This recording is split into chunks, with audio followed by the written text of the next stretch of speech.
हनुमान जी तस्में तथा संवेदन करते हुए महाराज जी यह मंच समर्पित। आवाज चालू करेंगे, आवाज बहुत आवाज।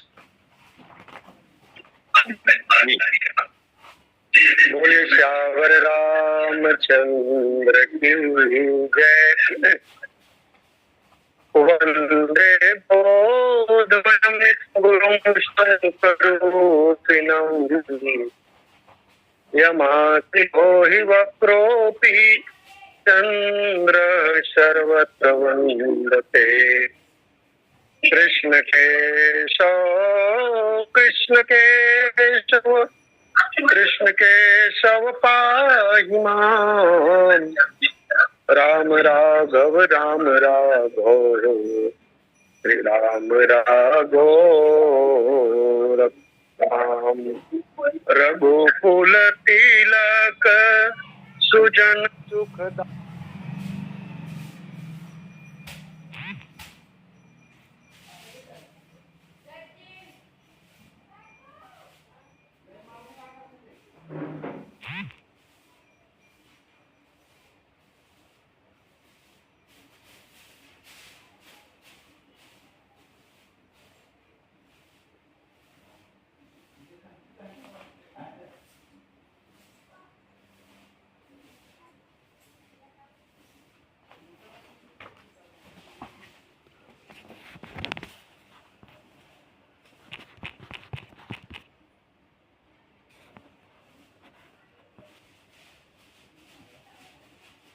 की अवधि बताई गई है।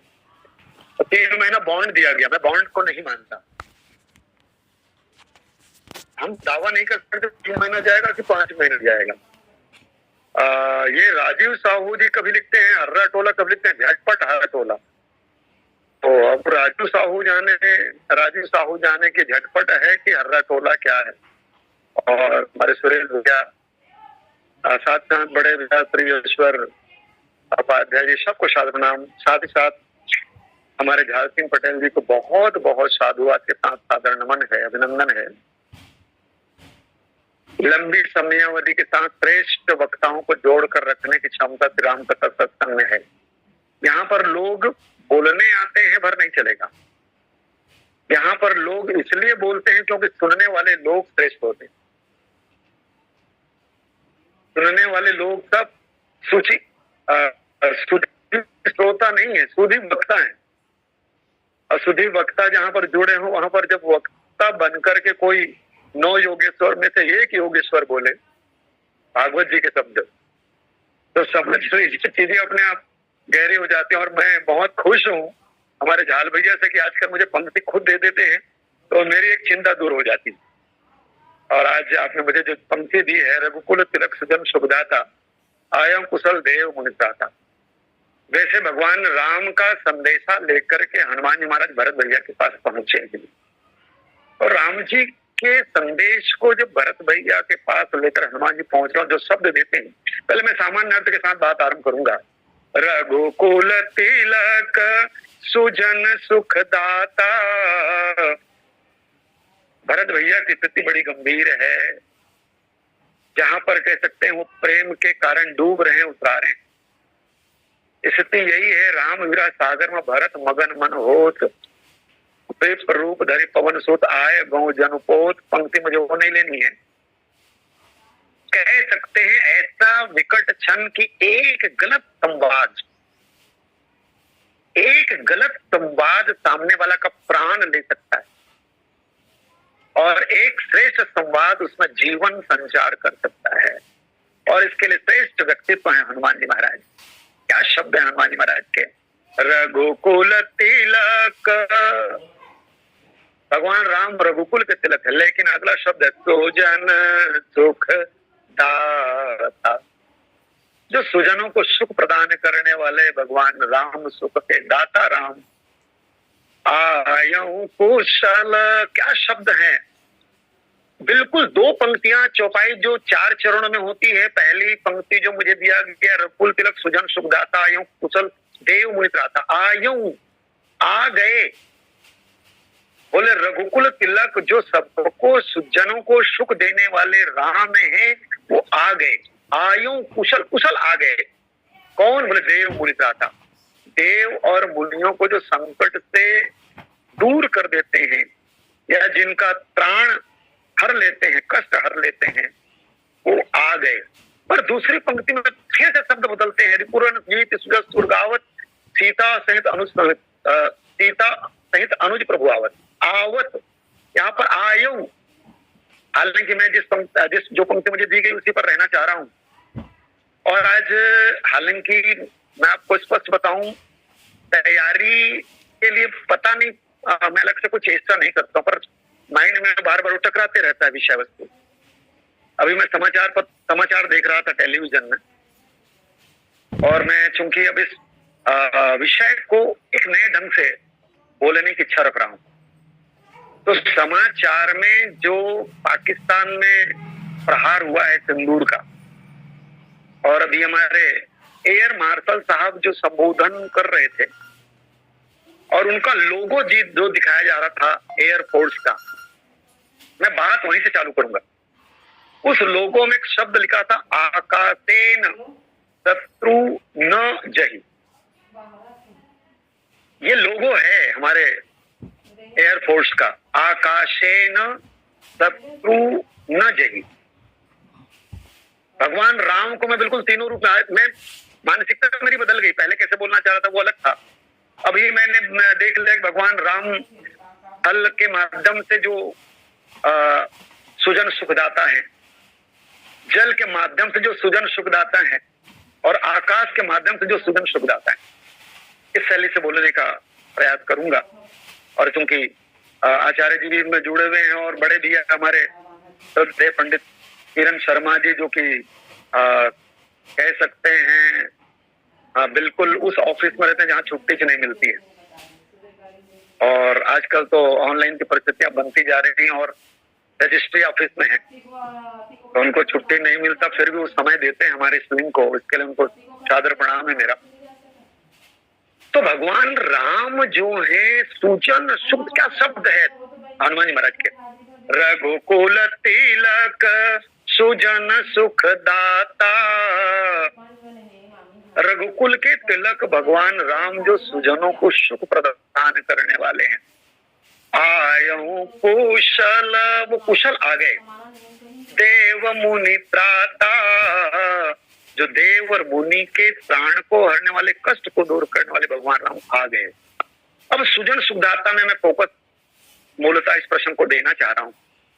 एक बार जान लीजिए, थल से आरंभ करें। तुष्टदास जी महाराज जब बालकांड में लिखते हैं, भगवान राम को लेने के लिए आए विश्वामित्र जी महाराज, और विश्वामित्र महाराज जी जो लेने के लिए आए, वहां पर जो मांग दशरथ जी महाराज से करते और राम जी और लक्ष्मण जी को लेकर जा रहे हैं, तुलसीदास जी ने एक शब्द दिया, पुरुष सिंह दो वीर। थल के लिए लेना चाह रहा हूं, पुरुष सिंह दो वीर, हरसि चले मुनि भय हरन, आयऊ कुशल देव मुनि त्राता। भगवान राम को लेने के लिए विश्वामित्र महाराज जी आए, और जब भगवान राम विश्वामित्र महाराज के साथ जा रहे हैं और विश्वामित्र महाराज जी के साथ जा रहे हैं, तो तुलसीदास जी महाराज लिखते हैं कि भगवान राम के लिए क्या पुरुष सिंह, बड़े सिंह जा रहे हैं। पुरुष सिंह दो वीर, शेर जा रहे हैं, पर शेर को देख करके तो भय पैदा होता है, शेर को देख करके भय पैदा होता है, पर ये शेर कहते हैं पुरुष सिंह दो वीर, लेकिन हर सी चले, प्रसन्न होकर के जा रहे हैं। पर जो लेकर जा रहे हैं मुनि, मुनि भय हरन। क्यों? भगवान थल के रूप में जिन निशाचरों का वध करते हैं, चाहे खरदूषण से लेकर ताड़का, त्रिशरा और यहाँ तक कि रावण को, और इनका वध करने के बाद परिस्थिति जो दूसरी है उसको हमको देखना पड़ेगा। तुलसीदास जी महाराज की एक पंक्ति देखेंगे, क्या? नीति प्रीति परमार्थ स्वार्थ, कौन राम सम जान भारत। भगवान जैसा न नीति जानने वाला कोई है, न प्रीति जानने, निभाने की जो कला है राम जी, नीति प्रीति परमार्थ स्वार्थ कौन राम सम जान भारत। भगवान राम जिनके यहाँ लड़ने जा रहे हैं या जिनको वो संहारित कर रहे हैं, और संहार करने के बाद जब रिजल्ट आता है, आप जान लीजिए रिजल्ट आता है, कहना पड़ेगा कि सीज फायर किस परिस्थिति निर्मित हो जाती है। रिजल्ट आता है, कहना पड़ेगा। तो कह लीजिए कि परिणाम क्या है? परिणाम यह है कि मानो महाराज मारीच तक कह रहे हो, या यदि ताड़का का वध भगवान राम करते हैं तो तुलसीदास जी महाराज ने शब्द दिया क्या, एक ही बाण प्राण हरि लिन्हा, लेकिन दूसरा शब्द दीन जान ही निज पद दिन्हा, दीन जानी ते ही निज पद दिन्हा। बिल्कुल मैं यही कहना चाह रहा हूं, भगवान राम सोजन सुखदाता। राम जी यदि सदगति प्रदान करके मां का स्थान प्रदान करते हैं ताड़का को, या कह सकते हैं खरदूषण आदि का वध भगवान राम ने करके मानो ये कह दिया हो तुम्हारे मन में जो बातें रही हो उसके बाद भी मैं अपना रूप प्रदान करके बस वही कार्य कर रहा हूं जो मुझे करना चाहिए। क्या बिल्कुल कार्य के निपट जाने के बाद, संग्राम संपन्न हो जाने के बाद विरोध का कोई ऐसा स्वरूप नहीं। भगवान राम कब प्रहार करते हैं? भगवान राम जब देखते हैं कि किसी भी स्थिति में अब इसके सिवा कोई चारा नहीं, तब भगवान राम उस दायित्व का निर्वहन करते हैं, जिसके लिए कह सकते हैं अब चारा नहीं होने के बाद जब कार्य अपनाया जाता है और तब जाकर के जब उस युद्ध का परिणाम सामने आता है, तो मंदोदरी भी कहती है धन्य रघुनाथम।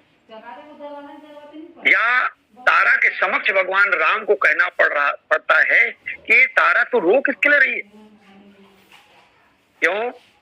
क्योंकि यदि मान लो पंच तत्वों से बना शरीर है, चित जल पावक गगन समीरा, सो तन सो वक्त तो ही आगे तुम्हारे सामने पड़ा है, पर वास्तविक में जिस तत्व की तुम बात करना चाहते हो तो नहीं है।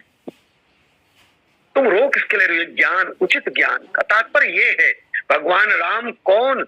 रघुकुल तिलक सुजन सुखदाता, सज्जनों को नहीं। तो मैंने जो शब्द आरंभ किया बोले आकाशेन शत्रु न जही, ये हमारा एयरफोर्स का मोटो है, सिद्धांत है। इसको मैं ऐसा कहना चाह रहा हूं, आकाशेन शत्रु न जही, शत्रु न जही, ये तो संधि विच्छेद संस्कृत का शब्द है, और संस्कृत का शब्द तो हमारे बीच में तो बड़े जानकार लोग बैठे, संस्कृत के जानकार, स्वयं झाल भैया भी संस्कृत के शिक्षक हैं। आकाशेन, आकाश में, शत्रु न जही, शत्रु गुजर नहीं सकता जब तक हमारी सुरक्षा व्यवस्था है वो अभेद है। हम शत्रु को पार करने नहीं देंगे, शत्रु किसी भी रूप में जाएगा नहीं। और इसको यदि राम जी के साथ देख लें, राम जी फल के रूप में यदि मान लो समझो ताड़क वन से लेकर के लंका तक की जो यात्रा करते हैं और जिन दुष्टों का संहार करते हैं, और संहार करके मानो मुनि और देव को सुख देते हुए आयु कुशल देव मुनि प्राता, देवता प्रसन्न है क्योंकि राम जी के द्वारा उन दुष्टों का संहार हो रहा है जो देवताओं को कष्ट देते। देव मुनि प्राता, तो समझ ली देव अपने आप प्रसन्न। मुनिगण, भगवान राम ने जो शस्त्र उठाया है या एक प्रण लिया है, क्या अस्ति समूह देखी रघुराया, दुंदुभियास्ति ताल दिखराए। ओ पंक्ति अलग हो गई। अस्ति समूह देखी रघुराया, भगवान राम ने जैसे समूह देखा और अस्थियों का समूह देखा और समूह का कारण पूछा और कारण जैसे ही सामने आया, भगवान राम ने तुरंत संकल्प ले लिया, निश्चर ही न करो मही। 26 सामान्य नागरिकों का वध उनकी पत्नियों के सामने पतियों का यदि मान लो गोली मार करके हत्या कर दी जाती हो तो एक संकल्प आता है, एक निर्णय आता है, और वैश्विक समुदाय को एक करने के लिए समय लिया जाता है। सारी सेनाओं के बीच बैठकें लगातार करके, कुछ लोग उलझुल की बातें भी करते इस दौरान, लेकिन जब निर्णय आता है सिंदूर, एक उपक्रम सामने हो जाता है। अस्ति समूह देखी रघुराया, 26 जनों के गोली मार करके हत्या कर दी गई हो और हमारी माताओं के सिंदूर उजड़ गए हो, और तब निर्णय आ जाता, बोले सिंदूर एक हमें समझ लीजिए अपना सेनाओं का उपक्रम करना होगा जिसके माध्यम से बातें बने। भगवान राम देखें आप, भगवान राम ने जैसे अस्थि समूह को देखा, एक संकल्प आ गया थल के लिए, निश्चर ही न करूं मही भुज उठाय पन किन्न, सकल मुनिन के आश्रम नहीं जाय जाय शुभ दिन। मुनियों के ऊपर यदि मान लो अत्याचार की परिस्थितियां दिख गई हो सामने, और भगवान राम को भी संकल्प लेने के लिए विवश कर दिया गया हो, तो परिणाम सामने है।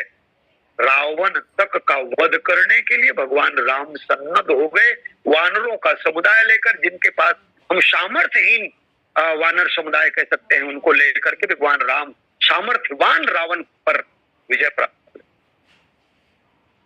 और विजय प्राप्त कर थल का समझ लीजिए, थल के स्तर पर भगवान राम सुजन सुखदाता पूजा है।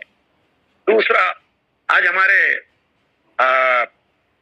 जो एयर मार्शल ने जो शब्द कहा है, उन्होंने भी यही शब्द लिया, विनय न मानत जलधि जड़ गए 3 दिन बीती, बोले राम सकोप तब भय बिन होई न प्रीति। अब आप अनुमान लगा लीजिए, भय बिन होई न प्रीति को पूरा निभा करके दिखा दिया, और उसके बाद सुजन सुखदाता कहना पड़ेगा। अभी 2 दिन पहले शायद मुझे लगता है कल ही या परसों जो विभीषण जी महाराज का तोर कोस मोर गृह पर हमारे किसी भाई ने बहुत अच्छी चर्चा की थी। बिल्कुल अनुमान लगा लीजिए कि रावण के नगर में विभीषण जी का राज्य हो गया, यहां से लेकर वहां तक सुजन सुखदाता। अब आप अनुमान लगा लीजिए, इसमें एक बात और जोड़ दो, भगवान राम जैसे ही लौटने लगे तो लौटते समय अपने वानर समुदाय से कहा, भैया आप लोग लौट जाओ यार, क्योंकि मेरा काम तो पूरा हो गया है। और तब निज गृह अब तुम सब जाहू, सुमरे मोहि दर्पहु जन काहू, भगवान राम कहते हैं। मैंने कहा महाराज अभी तक तो हमें कुछ, हमको तो कोई बात ही, हमको घर की बात ही याद नहीं आ रही है, और आप हमें जाने को कह रहे हैं। महाराज एक स्थिति यह है, आपका राज्याभिषेक होने वाला है, हमें जाने को ना कहें। भगवान राम देखिए कैसे जीतते हैं, चाहे वो वन में रहने वाले, वन के बधूटी, वन के लोग, मुनियों के अलावा जो सामान्य ग्रामीण जन हैं उन पर, और वानरों तक को। वानरों ने जैसे ही कहा, अतिशय प्रीति देखी रघुराई, लेने से सकल विमान चढ़ाई। अब आप अनुमान लगा लो, यदि मान लो सरकार निर्णय करे कि जो फर्स्ट डिवीजन नहीं, अब जो टॉपर होंगे उनको विमान में घुमाया जाएगा। हमारे छत्तीसगढ़ की बात कर रहा हूँ, हालांकि हमारे इस लिंक में तो भाई और भी राज्यों से, हमारे त्रिपाठी जी तो उत्तर प्रदेश से जुड़े हुए हैं। हमारे राज्य में एक निर्णय लिया गया है, पिछले समय तक ऐसा होता था, अभी तो मुझे नहीं मालूम है, लेकिन पिछले समय तक ऐसा होता था कि 12वीं टॉपर 10वीं टॉपर को विमान में उनको घुमाया जाता था। एक सामान्य बच्चा जो पढ़कर के एक क्वालिटी हासिल किया है, उसको विमान का सुख गवर्नमेंट देती रही है। ये सामान्य लोग, वानर समुदाय, सामान्य लोग जो राम जी के साथ अपने प्राण को अर्पित करके पहुंचे हुए हैं, और इन भगवान ने तो इनको बढ़ाई क्या दे दिया, तुम्हारे बल में रावण मारियो, तिलक विभीषण कह पुलिस सारियो। कितनी बढ़ाई देते, अरे मैं अपने बल से नहीं तुम्हारे बल से मारा हूं। महाराज आप हमें बढ़ाई दे रहे हैं, पर आप हमको लौटने को कह रहे हैं, क्या आपकी राजगादी हम नहीं देख सकते? भगवान ने कहा इतना प्रेम, बोले चलो विमान में बिठा करके, बोले आकाशेन शत्रु न जही, आकाश में शत्रु नहीं छोड़ना है, आकाश में तो सब मित्र होंगे। आकाशेन शत्रु न जनी, आकाशेन शत्रु नहीं बल्कि रिपु न जही, रिपु नहीं है, आकाश भी मित्र हो जाए। तो इस से समझो थल के माध्यम से भगवान सुजन सुखदाता। लेकिन जल में आ जाऊं, जल का रूप देखें, यदि मान लो विनय न मानत जलधि जड़ की बात जो कही गई हो, इसके अलावा भगवान राम जब सेतु बांधते हैं और सेतु बांधने के समय वानर समुदाय ने एक बहुत सकरा सेतु बनाया अपनी क्षमता के हिसाब से। भगवान राम स्वयं उस सेतु पर जाकर के खड़े हो गए और जैसे भगवान राम सेतु पर खड़े हुए तो समझ लीजिए भगवान राम को देखने के लिए देखन कहूं प्रभु करुणा कंदा है प्रगट सब जलचर विंदा, एक एकन के जे खाही। एक दूसरे के शत्रु लोग बोले रिपु न रही, जलेन रिपु न रही, हलेन रिपु न रही, आकाशेन रिपु न रही। कहना पड़ेगा रघुकुल तिलक सुजन सुखदाता। जल में सारे जल जीव ऊपर आ गए, भगवान राम के सौंदर्य का दर्शन कर रहे हैं और एक कृपा सेतु का निर्माण हो गया है।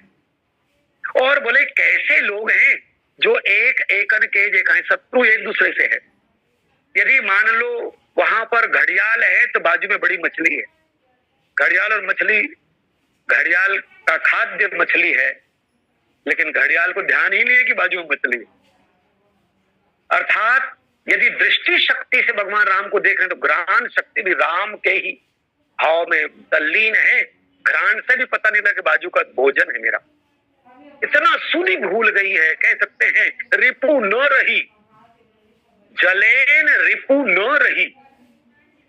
और तब तुलसीदास जी महाराज की पंक्ति पुनः मैं निवेदन करूं, रघुकुल तिलक सुजन सुखदाता। सुजन सुखदाता क्यों कहेंगे यहां पर? क्योंकि राम जी जब जल में एक और थल का निर्माण कर देते हैं जल जीवों के माध्यम से, और जल जीवों के माध्यम से जो सेतु बना है उस सेतु का उपयोग तो लोग करते हैं, हालांकि वहां पर परिस्थिति और भिन्न है, पर इनके बीच में एक ऐसा सेतु बन गया है कि विरोधी तत्व जो इनके बीच में आपसी वैमनस्य वह समाप्त हो गई। राम आए और वैमनस्य समाप्त हो जाए, यही तो होना चाहिए। जो थल का वैमनस्य समाप्त, तो थल के सारे उन लोगों को हटा दिया, उनमें समता आ गई। जल में भी मानो हम कह सकते हैं कि समता दिख रही है।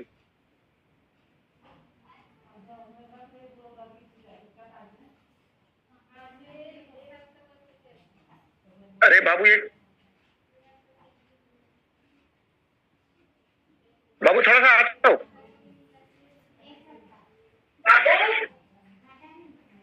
ठीक है महाराज, आवाज ठीक है, ठीक है। अरे लेकिन दिखत नहीं ना मोला। ए बाबू इधर आ जल्दी से। अरे इसको चित्र में लाना है रे। काला देखा हुआ सच महाराज। अरे क्षमा करें सर, मैं ये मोबाइल बदला हूं तो मैं कुछ नहीं समझ पा रहा हूँ। मेरा मोबाइल गर्म हो गया, मुझे माफ करेंगे। गर्म हो गया? बढ़िया, चाय चढ़ा। अरे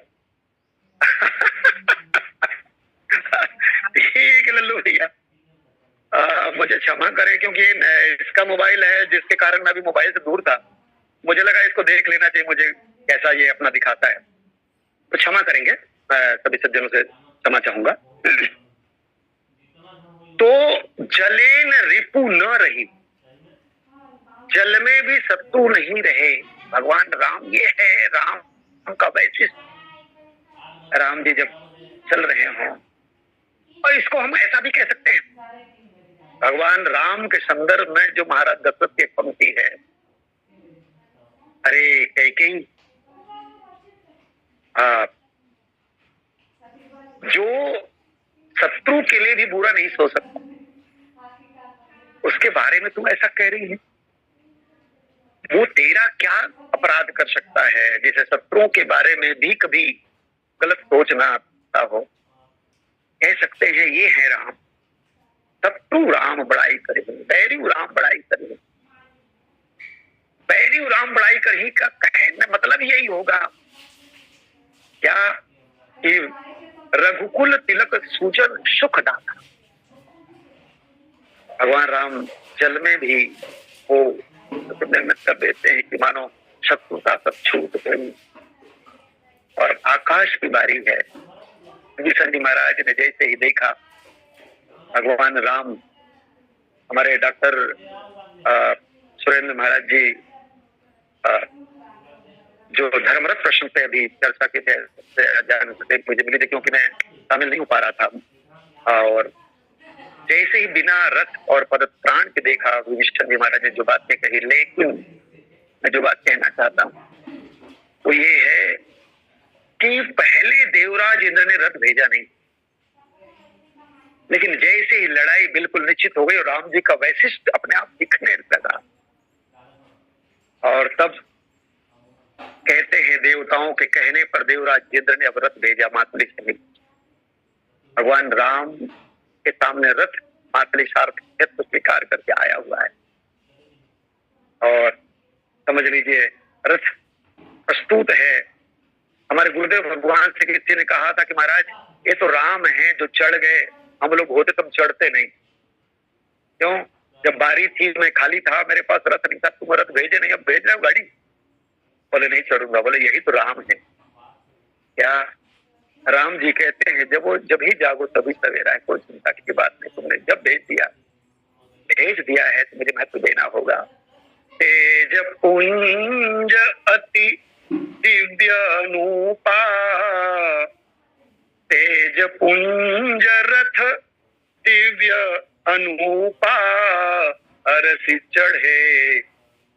हम लोग होते थोड़ा सा मायूस होकर चढ़ते भी तो भगवान राम बिल्कुल एक क्षण के लिए भी अरसी चढ़े कौशल रूपा।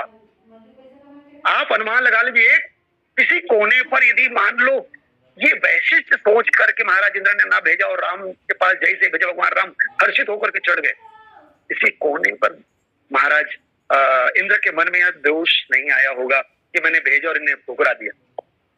यही तो राम जी का वैशिष्ट है। क्या सचमुच में राम सबको जीतते हैं, चाहे वो मित्र हो चाहे और दूसरे हो, कुछ भी हो। यहाँ तक जो कैकेयी के लिए मंत्रा ने एक शब्द उपयोग किया, मैं वो उपयोग कर दूं। तुलसीदास जी महाराज कहते हैं, मंत्रा कह रही है कैकेयी से, क्या एक बात जान लो, जो समझ लो पशु पक्षी तक है, निज हित अनहित पशु पहचान ही। अरे निज हित अनहित पशु पहचानते हैं। भगवान राम को छोड़ते समय यदि मान लो जो अश्व हैं वो हिनिनार हैं, यहाँ तक भगवान राम स्वयं कह रहे हो। एक बात जान लो, बोले जब तक हम लोग गोदावरी तट पर समझ लो आश्रम में थे तब तक ये मृग जो हमारे आश्रम से आते, लेकिन जिस दिन से मैंने मृग का वध किया उस दिन से मृग नहीं आ रहे। और मृगी कहे तुमको भई नहीं, तुम आनंद करो मृग जाए। मृगों को कह दिया तुमको चिंता नहीं करना चाहिए। बोले क्यों नहीं आ रहे? क्योंकि हमने एक मृग का वध किया है। पर मृगियों ने मृगों को समझा, तुम आनंद करो मृग जाए, कंचन मृग ये खोजना है, जो सोने का मृग उसको मारते, तुमको नहीं मारेंगे। निज हित अनहित पशु पहचान ही।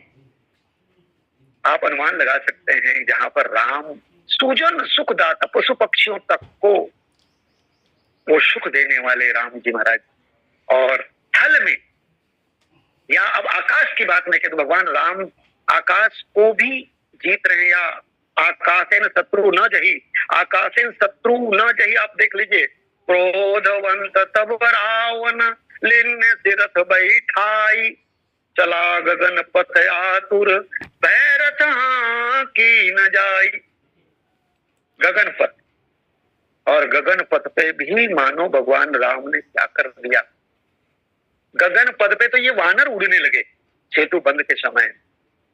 बहुत सारे वानर गगन पंथ से जा रहे हैं, अर्थात गगन पंथ को भी शत्रु न रही, और परिणाम भगवान राम सबको सुख देते हुए एक चित्र लिया गया हमारे रामचरितमानस में। भगवान राम को चिंता इस बात की है कि महाराज भरत और मेरी घड़ी में अंतर न हो। एक बार विमान, उस विमान में सारे लोगों को, यहां तक वानरों को, रिक्षों को, सबको, और मुनि समुदाय के साथ साथ ये जो कोल समझ लीजिए हमारे जो निषाद आदि हैं, इनको बिठा करके लौटते भगवान विभीषण के साथ ये सबको, तो बुरी बात है। अब आज अनुमान लगा लीजिए, जो कभी विमान में सवार होकर के भी यात्रा ना कर सकते हो, ये स्थिति कब निर्मित होगी? बोले यह स्थिति तभी निर्मित होगी जब आकाशेन शत्रु न रही, बल्कि आकाशेन शत्रु न रही। हम अपने आकाश सीमा क्षेत्र में रह करके यदि मान लो दुश्मनों के सारे क्षेत्रों को नष्ट किए हैं और हमने अपने क्षेत्र पर विमानों को प्रवेश करने से प्रतिबंधित किया है, ऐसा यदि कहें, भगवान राम ने निर्मिति क्या करी? भगवान राम आकाशेन शत्रु न रही, सारे लोगों को लेकर राम लौट रहे हैं। और तुलसीदास जी महाराज हनुमान जी महाराज के द्वारा तुरंत संबोधन करवाते हैं भरत भैया के सामने, रघुकुल तिलक सुजन सुख दाता, आयु कुशल देव मुनि त्राता। ये है जीवन दान, क्योंकि राम विरह सागर में भरत मगन मन हो। एक गलत सूचना प्राण समाप्त करने के लिए पर्याप्त होगा। लेकिन दूसरे क्षण में दूसरी पंक्ति उस राजी महाराज कहते हैं, रिपुरन जीति सुजस सुर गावत। भगवान राम रिपुरन जीत, रण में रिपुओं को जीत कर पूरे क्षेत्र के सारे मैदानी क्षेत्र में जितने रिपु थे, रिपुओं को जीत करके रिपुरन जीत सुजस सुर गावत, देवता जिनके सुयस गा रहे हो। सीता सहित, ये शब्द है हमारे समाज वादक का, या जो प्रस्तुत हैं, बोले क्या कुशलता बता रहे हैं बहुत छोटे शब्दों में। सीता अनुज सहित प्रभु आवत, एक शब्द में सारी बातों को समेट कर सुख का सौम्य वातावरण जो आकाश में निर्मित हुआ है और जो यहाँ निर्मित होना चाहिए, उसका बढ़िया सा वर्णन हमारे हनुमान जी महाराज कर रहे हैं। और तब कहना पड़ेगा, रघुकुल तिलक सुजन सुखदाता, आयु कुशल देव मुनि त्राता। रघुकुल तिलक, देखिए रघुकुल तिलक कहने के लिए हमको अवध आना पड़ेगा। भगवान राम रघुकुल के तिलक हैं, लेकिन अब वैश्विक परिदृश्य में राम जी पहुंचकर सारे विश्व को एक मतेन करके राम राज्य के लिए अनुकूल बनाकर, या राम का वैशिष्ट स्थापित करके कि सच में भारत का वैशिष्ट स्थापित हो, सब जगह शांति का वातावरण हो, हमें अशांत वातावरण नहीं चाहिए। वैश्विक जो वसुधैव कुटुंबकम की भावना का अनुपालन भगवान राम ने कर दिखा दिया। देख लीजिएगा क्या, रघुकुल तिलक सुजन सुखदाता, आयु कुशल देव मुनि त्राता। हमारे रघुकुल के तिलक जो सुजनों को सुख प्रदान करने वाले हैं, आयु कुशल और कुशल पूर्वक जो देव और मुनियों के प्राण को, कष्ट को हरने वाले प्रभु राम हैं, आ गए हैं। और उनका यश गान चतुर्दिक, बल्कि थल मंडल, जल मंडल और नव मंडल में, चतुर्दिक नहीं सभी दिशाओं में देवता जिनके यश गान कर रहे हैं वो प्रभु आ रहे हैं। सीता अनुज सहित प्रभु आवत, सीता और लक्ष्मण जी महाराज के साथ भगवान राम आ रहे हैं। ये है हमारे हनुमान जी का वैशिष्ट राम जी के साथ, और यही राम है जो रघुकुल तिलक सुजन सुख, राम जो रघुकुल के तिलक हैं, सुजन सुखदाता हैं, वो प्रभु राम आ गए हैं। और बिल्कुल अब अवध को पुनः आबाद कर वैश्विक राजधानी की परिस्थिति में निर्मित करने के लिए, राम राज्य की स्थापना करने के लिए राम का आगमन, बल्कि एक यज्ञ, समर यज्ञ भगवान राम ने किया है। इस समर यज्ञ में आहुतियां दी गई हैं, और इस आहुतियों के बाद अश्वमेध यज्ञ पूर्ण हुआ, और अश्वमेध यज्ञ की पूर्णाहुति अवध में होने वाली है। इन बातों के साथ मैं झाल भैया को सादर आमंत्रित करूं। जो समयावधि शेष है आप बोले, और सबको पुनः सादर प्रणाम करते हुए सज्जनों के प्रति बहुत कृतज्ञता ज्ञापित करते हुए बोलिए श्यावर रामचंद्र। बोलिए श्यावर रामचंद्र भगवान। जय बोलो धन्यवाद महाराज जी। किसी बात को किस शैली से कहा जाए, आपकी बात पर अद्भुत है। भारतीय वायुसेना का जो बोध वाक्य है, आकाश से शत्रु दुश्मन को आकाश में मारेंगे, यह उनका ध्येय वाक्य है। इसके आधार पर आपने भगवान के द्वारा राक्षसों का संहार हनुमान जी के कथनों के माध्यम से, दूतत्व के माध्यम से, दौत्य के माध्यम से प्रतिपादित किया। श्री भरत जी की परम विरह व्याकुल दशा श्री हनुमान जी ने देखी और परम प्रेम देखा तो बुद्धिमता वरिष्ठम श्री राम जी को लगा कि सीता राम लक्ष्मण ऐसा एक कहूं तो हर्षाति देख के कारण कहीं इनके प्राण न चले जाएं। अतः धीमे धीमे मुख्य विषय की ओर भरत जी को मोड़ रहे हैं। पहले इतना ही सुनाया कि बोल रहे हैं बाबू तोलो ले ले। अरे रघुकुल के तिलक आ गए। श्री वाल्मीकि रामायण में इस बात का वर्णन है कि हनुमान जी जब संदेश देते हैं तो भगवान उस समय प्रयागराज में पहुंचते हैं पुष्पक विमान में, और पंचमी तिथि ऐसा लिखा है, पंचमी तिथि को भगवान आए और षष्ठी तिथि को श्री राम और भरत जी की भेंट हुई, पंचमी को श्री हनुमान जी और भरत जी की भेंट हुई। इसलिए चूंकि वे अवध के क्षेत्र में आ चुके हैं, इसलिए यहाँ मिथ्या भाषण का दोष भी नहीं लग सकता आए ऐसे शब्द के आधार पर कि हनुमान जी को यह नहीं कहा कि हनुमान जी ने ऐसा झूठ कहा।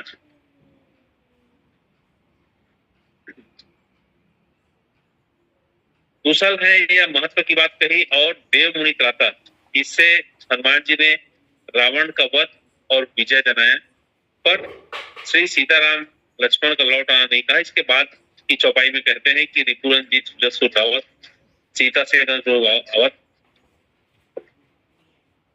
अतः यह सब सुनकर भी भरत जी को आनंद हर्ष नहीं हुआ। इस प्रसंग में देखेंगे जब तक वे हनुमान जी स्पष्ट रूप से इस बात को नहीं बताते, प्रभु अकेले ही आए, इसका क्या कारण इत्यादि विचार भरत जी करने लगे।